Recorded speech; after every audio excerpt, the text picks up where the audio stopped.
जय जगन्नाथ नमस्कार। आज मु आपण माननकु केउ केउ जिल्ला रे एवं कौन कौन मंदिर सब अवस्थित रही ता संपर्क में आपण माननकु चारोटी प्रश्न कहबी से गुड कौन कौन आसतु जानिबा।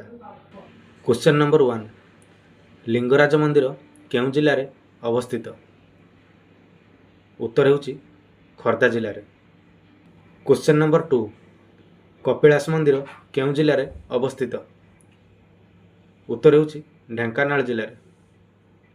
क्वेश्चन नंबर 3 धवळेश्वर मंदिर केउ जिल्ला रे अवस्थित? उत्तर हेउची कटक जिल्ला रे। क्वेश्चन नंबर 4 लोकनाथ मंदिर केउ जिल्ला रे अवस्थित? उत्तर हेउची पुरी जिल्ला रे। जदि ये वीडियोटी मोर आपण मानकु भल लागिथिबो ताहले जल्दी जाई मो फेसबुक पेज को इंस्टाग्राम आईडी को फॉलो करंतु। जदि आपण माने यूट्यूब रे देखतेबे मो यूट्यूब चैनल को सब्सक्राइब कर दियंतु, लाइक करंतु, कमेंट करंतु, शेयर करंतु। एई भलिया क्वेश्चन आंसर वीडियो मु आपण मानक पई नै आसीबी। रहिली जय जगन्नाथ नमस्कार।